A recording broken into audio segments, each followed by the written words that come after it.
Gölgedeki Yabancı. Bölüm 1. Kül rengi boğaz. İstanbul, o gece sanki işlenecek günaha ortak olmak istercesine karanlıktı. Kasım ayının o kemik sızlatan rutubeti, boğazın sularından yükselip Kandilli sırtlarına bir sis tabakası gibi çökmüştü.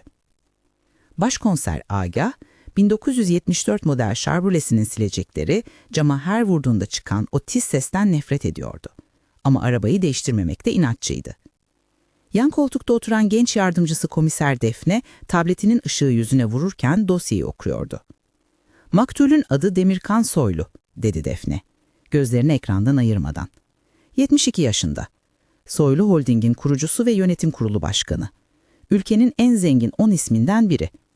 Evdeki hizmetçi saat 20 sularında çalışma odasına kahve götürdüğünde cesedi bulmuş. Agah, direksiyonu sertçe kırarak yalıların olduğu dar sokağa girdi. Ölüm sebebi? Henüz net değil ama ilk belirlemeler kalp krizi gibi duruyor. Ancak Defne duraksadı. Aile doktoru adamın kalbinin bir boğa kadar sağlam olduğunu söylüyor. Ve olay yerinde tuhaf bir detay var. Nedir? Çalışma odası içeriden kilitliymiş. Anahtar da cebinde. Pencereler kilitli. Yani klasik bir kapalı oda muamması. Agah sigarasını yakmak için uzandı ama Defne'nin kınayan bakışlarını görünce vazgeçti. "Kapalı oda diye bir şey yoktur evlat," dedi hırıltılı bir sesle. "Sadece henüz görmediğimiz bir delik vardır." Yalının önüne geldiklerinde polis şeritlerinin mavi kırmızı ışıkları o muazzam beyaz binanın duvarlarında hayalet gibi dans ediyordu. Demirkan Soylu'nun yalısı bir evden çok bir müzeyi andırıyordu. İçeri girdiklerinde ağır bir sessizlik hakimdi. Salonda 3 kişi oturuyordu. Birincisi Demirkan'ın genç eşi Berrin. 35 yaşlarında, ağlamaktan makyajı akmış ama yine de kusursuz görünen bir kadın. İkincisi Demirkan'ın ilk evliliğinden olan oğlu Koray. 40'lı yaşlarda, huzursuz, sürekli bacağını titreten kumar borçlarıyla ünlü bir miras yedi. Üçüncüsü ise ailenin kadim dostu ve şirketin avukatı Nedim Bey. Soğukkanlı, gri takım elbisesi içinde bir heykel gibi duran yaşlı bir adam. Agah salondakilere şöyle bir baktı ama hiçbir şey söylemeden doğruca üst kata, çalışma odasına yöneldi. Defne de peşindeydi. Olay yeri inceleme ekibi işini bitirmek üzereydi. Demirkan Soylu, devasa maun masasının üzerindeki deri koltuğunda başı geriye düşmüş halde duruyordu. Gözleri açık kalmıştı ve ifadesinde korkudan ziyade büyük bir şaşkınlık vardı. "Zehirlenme," dedi Agah cesede yaklaşarak. Burnuna o tanıdık, hafif acı badem kokusu gelmemişti ama adamın tırnaklarındaki morarma ve ağzının kenarındaki hafif köpük bunu işaret ediyordu. "Komiserim, şuna bakın," dedi Defne, masanın üzerindeki bir kağıdı işaret ederek. Kağıtta el yazısıyla tek bir cümle vardı. "Günahların bedeli, mirasın kendisidir." Agah kaşını çattı. "İntihar mı? Bu adamın egosu intihar etmesine izin vermez." "İntihar değil," dedi Defne, yerdeki halının saçaklarını eğilerek. "Bakın, halının yönü bozulmuş. Biri buradan çıkarken halıyı sürüklemiş ama düzeltmeye vakti olmamış." "Ama kapı kilitli Defne, anahtar da maktulün cebinde." Agah odanın ortasında durdu. 30 yıllık meslek hayatında çok ceset görmüştü. Ama bu odada yanlış olan bir şeyler vardı. Kitaplıklar, tablolar, antika silah koleksiyonu. Her şey yerli yerinde. "Şu silah koleksiyonuna bak," dedi Agah. "Duvarda asılı duran Osmanlı döneminden kalma tüfekler ve hançerler. Bir tanesi eksik mi?" Defne dikkatle baktı. "Hayır, hepsi tam." "Peki ya şu?" dedi Agah. Masanın kenarında duran bir gümüş çakmağı. Çakmağın kapağı açıktı. "Maktul sigara içmez," dedi Defne, dosyadaki bilgilere bakarak. Agah gülümsedi. "İşte deliği bulduk." Bölüm 2. Maskeli Balo. Sorgu başladığında saat gece yarısını geçiyordu. Önce Koray alındı odaya. "Babamla aramız iyi değildi. Bunu sakılacak değilim ama onu öldürmedim. Miras zaten bana kalacaktı. Neden acele edeyim?" dedi Koray, titreyen elleriyle bir sigara yakarken. "Şirketin finans raporlarına baktım," dedi Defne, tabletini masaya koyarak. "Geçen hafta babanızdan 5 milyon dolar istemişsiniz. O da reddetmiş ve tefeciler peşinizde." Koray'ın yüzü kireç gibi oldu. "Evet, tartıştık. Odaya girdim, bağırdım, çağırdım. Ama çıktığımda yaşıyordu. Kapıyı arkamdan kilitledi. Sesini duydum. 'Beni rahat bırakın,' diye bağırdı." "Saat kaçtı?" 19:15. Sonra Berrin geldi. Genç kadın daha toparlanmış görünüyordu. Demirkan zor bir adamdı ama ona saygı duyardım. Saygı mı? Yoksa sadakat mi? Şoförünüzle olan ilişkinizden Demirkan Bey'in haberi var mıydı? Berrin'in gözleri fal taşı gibi açıldı. Siz bunu nereden? Biz polisiye işi yapıyoruz hanımefendi, dedikodu değil, dedi Agah sertçe. Demirkan Bey boşanma avukatlarıyla görüşmeye başlamış. Eğer boşanırsa evlilik sözleşmesi gereği 5 kuruş alamayacaktınız. Ama o ölürse... Berrin ağlamaya başladı. Onu öldürmedim. Evet, ayrılacaktı benden. Odaya gittim, yalvardım, beni dinlemedi. 19.30'da odadan çıktım. O sırada kahvesini içiyordu. En son avukat Nedim girdi. Ben sadece vasiyetnameyi güncellemek için oradaydım, dedi sakin bir sesle. Demirkan tüm mirasını bir vakfa bağışlamayı düşünüyordu. Ailesini tamamen silerek. Agah ve Defne birbirine baktı. Bu bilgi her şeyi değiştirirdi. Bunu imzaladı mı? Diye sordu Defne. Hayır, taslağı hazırladım, masasına bıraktım, düşüneceğim dedi. 19.45'te yanından ayrıldım, çıktığımda kapıyı kilitledi. Herkesin motifi vardı. Herkes oradaydı ve herkes çıktığında kapının kilitlendiğini duymuştu. Peki katil kimdi ve o kilitli odadan nasıl çıkmıştı? Bölüm 3. Zehirli sarmaşık. Sabaha karşı adli tıp raporu geldi. Agah elindeki kahve bardağını buruşturup çöpe attı. Nikotin, dedi şaşkınlıkla. Saf, sıvı nikotin. Deri yoluyla emilmiş. Defne heyecanla ayağa kalktı. Masanın üzerindeki gümüş çakmak, kapağı açıktı. Maktul sigara içmezdi ama belki de katil çakmağın üzerine yüksek doz nikotin sürdü. Demirkan Bey sinirli bir anında o çakmağı eline alıp oynadıysa... Zehir deriden emilir, kalp krizini tetikler. Dahiyane ve iz bırakmaz. Peki çakmağı kim oraya koydu? Kamera kayıtları incelendi. Koridor kamerasında odaya giren çıkan herkes görünüyor. Koray, Berrin, Nedim ve hizmetçi. Ama bir detay Agah'ın dikkatini çekti. Görüntüyü geri sar, dedi Agah. Saat 19.40. Nedim Bey'in de içeride olduğu sıra. Ekranda kapının altından hafif bir gölge süzülüyordu. Çok belirsizdi ama oradaydı. Biri kapıyı dinlemiş, dedi Defne. Hayır, biri kapının altından bir şey itmiş. O an Agah'ın telefonu çaldı. Arayan adli tıp uzmanıydı. Komiserim, Maktür'ün ceketinin cebinde garip bir şey bulduk. Buruşmuş bir kağıt parçası. Ama üzerindeki yazı değil. Kağıdın dokusu ilginç. Fotoğraf kağıdı. Agah telefonu kapattı. Yalıya dönüyoruz. Bölüm 4. Kırık ayna. Yalıya döndüklerinde sabah olmuştu. Agah tüm şüphelileri tekrar salona topladı. Bu sefer elinde bir kanıt torbası vardı. Katilin nasıl yaptığını biliyorum, dedi Agah odanın ortasında volta atarak. Demirkan Bey zehirlendi. O gümüş çakmağa sürünen zehirle.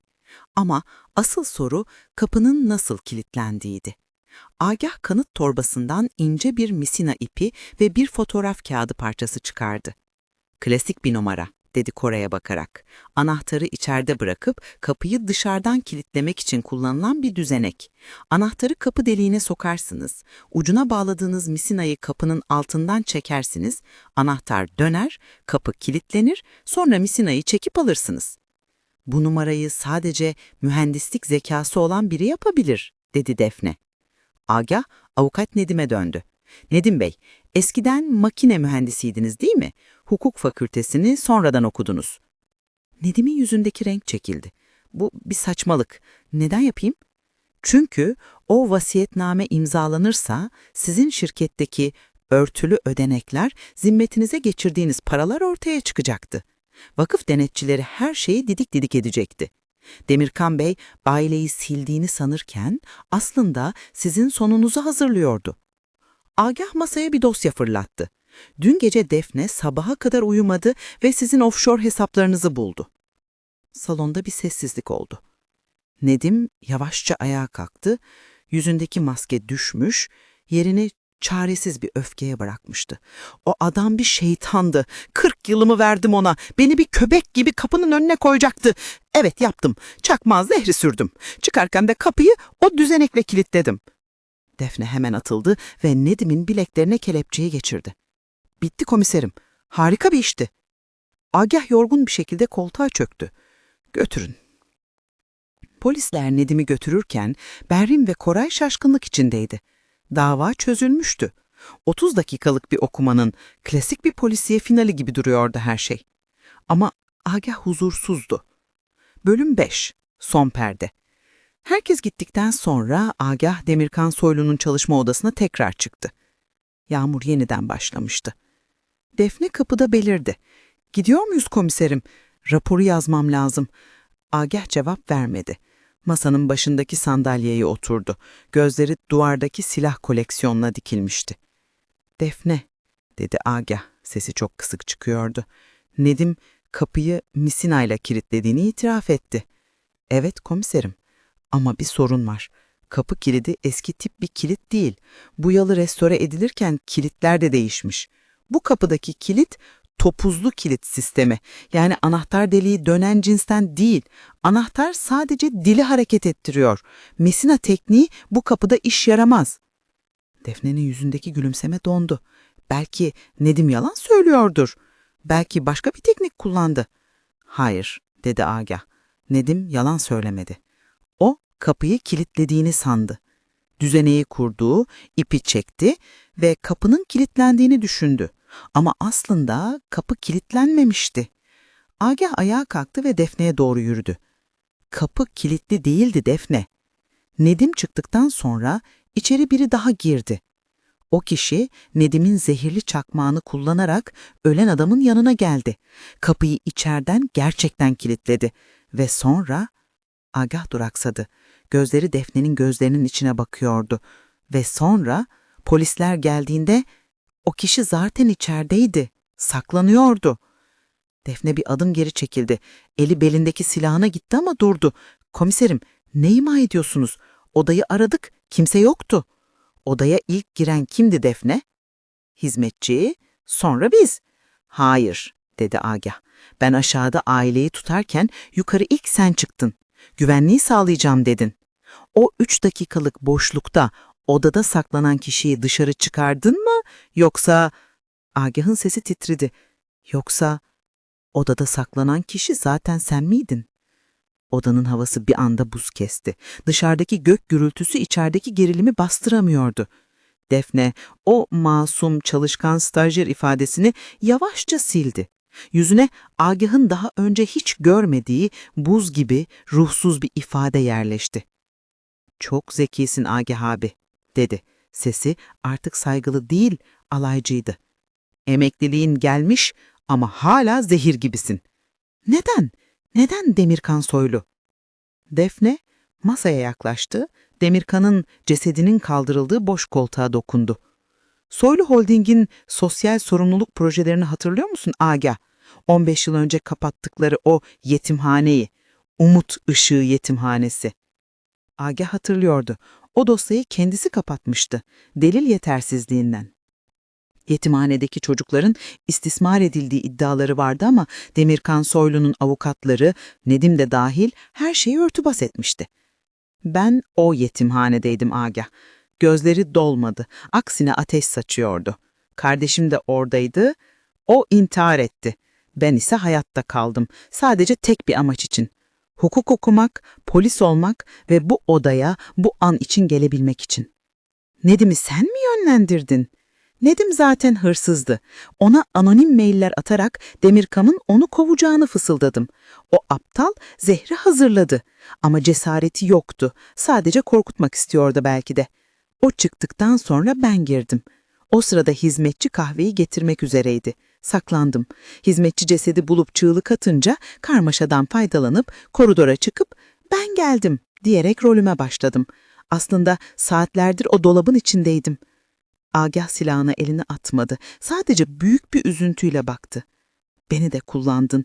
Nedim'i yakalamam için delilleri önüme serdin. Kendi suçunu bir suçlunun üzerine yıktın."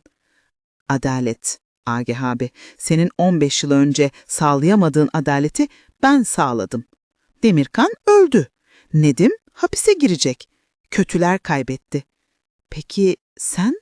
Sen ne olacaksın?" Defne gülümsedi. Elini cebine attı. Agah silah çıkacağını sandı ama Defne küçük bir kayıt cihazı çıkardı. "Bu cihazda Nedim'in itirafı var. Ama senin sesin yok. Ve az önce çayını attığım şey... Agah bir anda göğsünde bir sıkışma hissetti. Nefesi kesildi, gözleri kararmaya başladı. Merak etme, öldürücü değil. Sadece geçici bir hafıza yalnızlığı ve baygınlık yaratır. Uyandığında Nedim'i yakaladığımızı hatırlayacaksın. Benim itirafımı değil. Bu konuşma hiç yaşanmamış olacak. Agah yere yığılırken Defne'nin topuk sesleri parke zeminden uzaklaşıyordu. Hoşça kal, Agah abi. Emekliliğinin tadını çıkar. Son bölüm. 1 ay sonra. Agah boğaz kenarındaki küçük balıkçıda oturmuşken denizi seyrediyordu. Emeklilik dilekçesini vermişti. Televizyonda haberler vardı. Soylu Holding cinayetinin faili avukat Nedim Bey cezaevinde ölü bulundu. Kalp krizi olduğu açıklandı. Agah elindeki gazeteyi katladı. Zihninde o geceye dair sisli, kopuk görüntüler vardı. Bir şeyler yanlıştı, bir puzzle parçası eksikti ama ne olduğunu bir türlü hatırlayamıyordu. Doktorlar yaşadığı stresin geçici bir travma yarattığını söylemişti. O sırada telefonu çaldı. Bilinmeyen numara. Alo? Hattın diğer ucunda sessizlik vardı. Sadece hafif bir nefes sesi ve arka planda çok tanıdık bir melodi. O yetimhanenin bahçesindeki eski müzik kutusunun melodisi. Adalet yerini buldu başkomiserim. Artık huzurla uyuyabiliriz. Telefon kapandı. Agah telefonun ekranına baka kaldı. O an zihnindeki sis perdesi aralandı. O son konuşma, Defne'nin yüzü, zehir, her şey bir şimşek gibi çaktı beyninde. Hızla ayağa kalktı ama sonra durdu. Nedim suçluydu. Demirkan suçluydu. Defne ise sadece bir sonuçtu. Agah derin bir nefes aldı. Boğazın serin rüzgarı yüzüne vurdu. Telefonu tekrar cebine koydu. Garsona seslendi. Bir çay daha ver evlat. Demli olsun. Bazen gerçeği bilmek yetmez. Bazen gerçek gölgede kalmalıydı.